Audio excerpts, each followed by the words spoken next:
आपका सवाल है सर सिनॉप्सिस तो अप्रूव हो गया लेकिन गाइड अप्रूव नहीं हुआ, तो अब क्या करना चाहिए। समझिएगा ये क्वेरी ये प्रॉब्लम आपके साथ भी हो सकती है। आप जब भी सिनॉप्सिस सबमिट करते हैं तो सिनॉप्सिस में दो चीज़ें होती है, एक तो पूरा का पूरा सिनॉप्सिस होते हैं और आपके एनेक्सर्स होते हैं विद गाइड बायोडाटा। अब क्या क्या हो सकता है इस केस को समझिए। अगर आपका सिनॉप्सिस भी अप्रूव है और गाइड भी अप्रूव है तो दोनों पे टिक होंगे और अप्रूव मेंशन होगा। ओके, अगर इन केस कैसा होता है वो मैं दिखा भी देता हूँ आपको।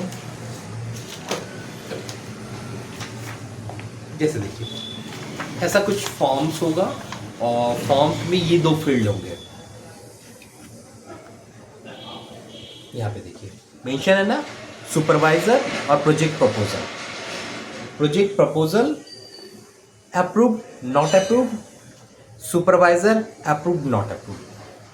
तो अगर मान लीजिए प्रोजेक्ट प्रपोजल पे भी अप्रूव पे टिक है और सुपरवाइजर पे भी अप्रूव पे टिक है, अगर ऐसा है ये एनेक्सस है, अगर ऐसा है तो आपके सिनॉप्सिस भी अप्रूव हो गए और आपके सुपरवाइजर भी अप्रूव हो गए।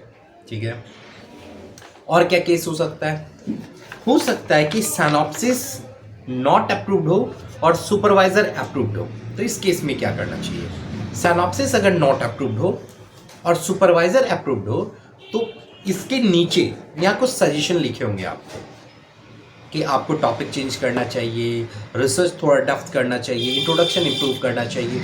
जो भी सजेशन है, सजेशन के अकॉर्डिंग आपको सेम सिनॉप्सिस में करेक्शन कीजिए और सेम सुपरवाइजर के साथ अटैच करके सबमिट कर दीजिए, क्योंकि आपके सुपरवाइजर अप्रूव हो चुके हैं, आपके सिनॉप्सिस में मतलब करेक्शन की ज़रूरत है। ओके, अब नेक्स्ट केस जो आपका है, आपने पूछा है सर सिनॉप्सिस तो अप्रूव हो गया लेकिन गाइड अप्रूव नहीं हुआ, ऐसे केस में क्या करें।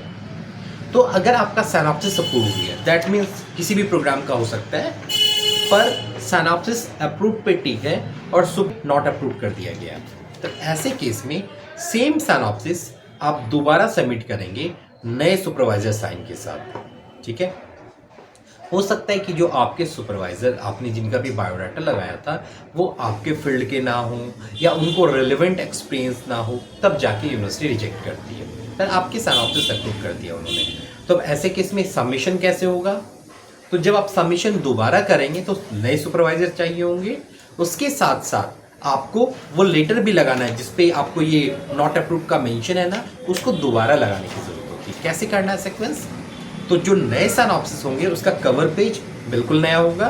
कवर पेज के बाद सबसे पहले fresh letter synopsis performer page लगाइएगा जिसमें आपकी सिनॉप्सिस और नए सुपरवाइजर के डिटेल होंगे। ठीक है, उसके बाद जो रिजेक्टेड लेटर आया हुआ था यूनिवर्सिटी के एंड से, उसके बाद रिजेक्टेड लेटर लगाइएगा जिसमें सुपरवाइजर नॉट अप्रूव था और सिनॉप्सिस अप्रूव था। उसके बाद नए सुपरवाइजर के जो बायोडाटाज वगैरह आपको लगाने हैं वो लगाइएगा, स्टूडेंट आई कार्ड लगाइएगा, और तब जाके आप फिर उसका सिनॉप्सिस भी लगाना है ना, तब जाके आपको सबमिट करना है।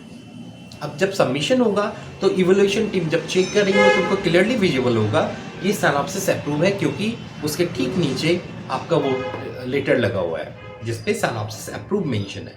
तो वो बस सुपरवाइजर को चेक करेंगे और फिर वो सबमिट होगा, मतलब अप्रूव कर देंगे अगर वो एलिजिबल रहते हैं। आई होप आपकी क्वेरी सॉल्व हो गई होगी।